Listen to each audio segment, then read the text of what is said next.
Subscribe कीजिए अशमास kitchen को और बेल आइकन को दबाइए सबसे पहले लेटेस्ट वीडियोस देखने के लिए।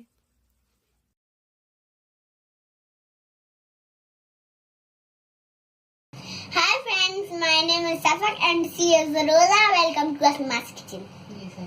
तवा पुलाव बनाने के लिए हमने यहाँ 1 गिलास चावल को पहले से बॉईल कर लिया है। आप चाहें तो बचा हुआ चावल का भी तवा पुलाव बना सकते हैं। तो मैंने यहाँ पर ये अभी फ्रेश बनाए हुए चावलों को यूज कर रही हूँ। तो 1 गिलास हमने यहाँ चावल लिए हैं और मेन इंग्रेडिएंट तवा पुलाव का पाव भाजी मसाला होता है। तो इसे हमने 3 टेबल स्पून लिया है। 1 नींबू लिया है। आधा कप हम पानी लेंगे।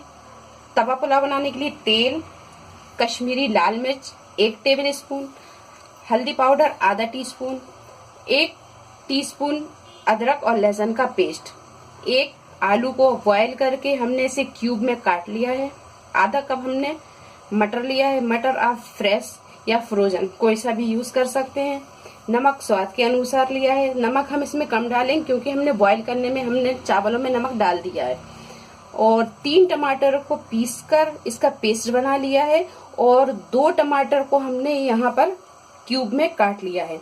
1 टीस्पून जीरा, गार्निशिंग के लिए हरा धनिया और 1 बड़ी साइज की प्याज को इसे हमने इस तरह के पीस में काट लिया है। 1 गाजर इसे भी काट लिया है। 1 शिमला मिर्च, 4 से 5 हरी मिर्च और स्प्रिंग अनियन का हरा भाग लिया है। तो तवा पुलाव हम बनाना शुरू करते हैं। तो गैस पर हमने 1 कढ़ाई रख दी है। अब इसमें हम 2 टेबल स्पून के करीब तेल डालेंगे। अब इसमें हम जीरा डाल देंगे।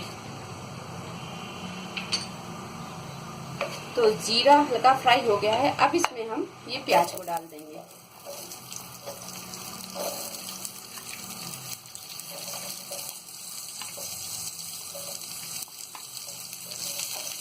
और प्याज को हम ज्यादा नहीं पकाएंगे, इसे हम सिर्फ हल्का सा नरम होने तक तलेंगे।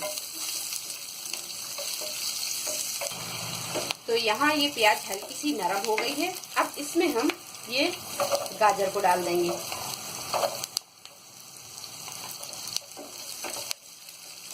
इसे भी हम हल्का सा फ्राई कर लेंगे।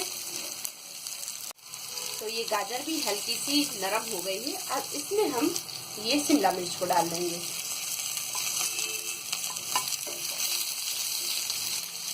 तो यहाँ शिमला मिर्च को भी हमने हल्का सा फ्राई कर लिया है। अब इसमें ये अदरक और लहसुन का पेस्ट डाल देंगे।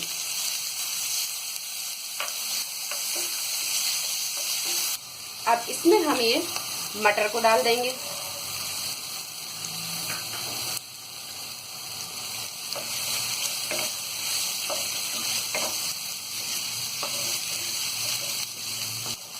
मटर को डालने के बाद में अब यहाँ पर हम ये हल्दी पाउडर डाल देंगे। ये कश्मीरी लाल मिर्च,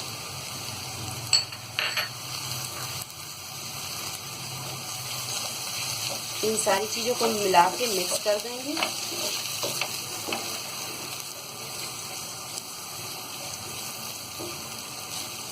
अब इसमें हम ये टमाटर डाल देंगे।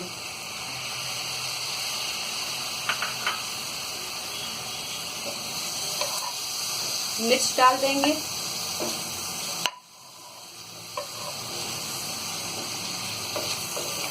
अब 1 से 2 मिनट हम इसे ढक के पकाएंगे।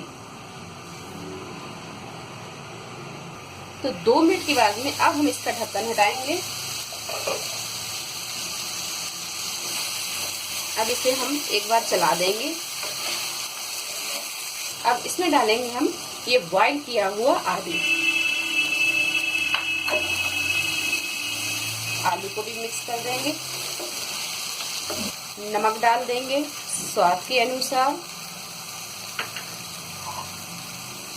और अब डालेंगे हम ये स्प्रिंग अनियन का हरा भाग। ये ऑप्शनल है, आप चाहें तो डालें, अगर आप पसंद नहीं करते तो आप ना डालें।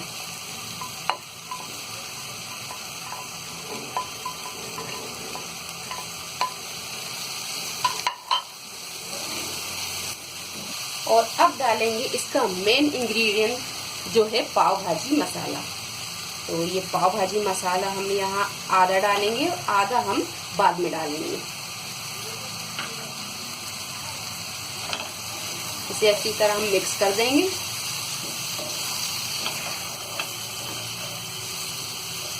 अब डालेंगे हम ये पिसे हुए टमाटर।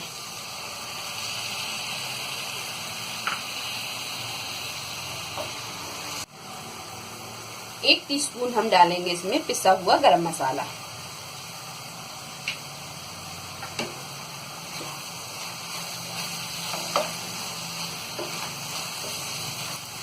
तो ये सारी चीजें अच्छी तरह भुन गई हैं।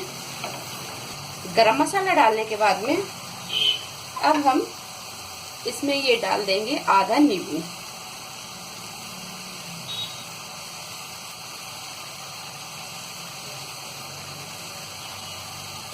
मिक्स कर देंगे नींबू को।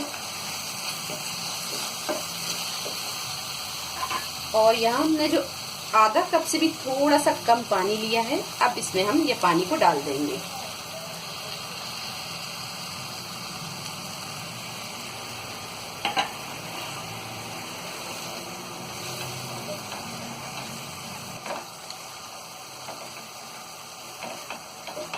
तो ये पानी को भी हमने अच्छी तरह इसमें मिक्स कर दिया है। पानी को मिक्स करने के बाद में अब हम डालेंगे इसमें बॉईल किया हुआ चावल। तो यहाँ हमने ये सारे चावल डाल दिए हैं और गैस को अब हम थोड़ा सा मद्दा कर देंगे। और अब हम डालेंगे ये बचा हुआ जो पाव भाजी मसाला है, ये डाल देंगे। हरा धनिया डालेंगे हम आधा, और आधा हम गार्निशिंग के लिए रखेंगे। अब इन सारी चीजों को हम अच्छी तरह चावलों में मिक्स कर देंगे।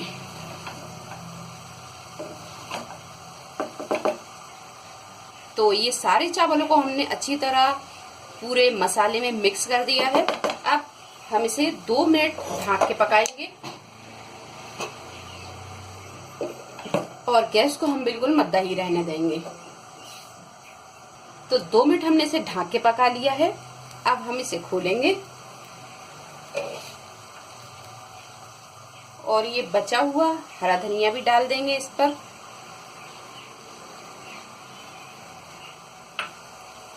तो ये तवा पुलाव अपना तैयार हो गया है। अब हम यहाँ गैस को बंद कर देंगे।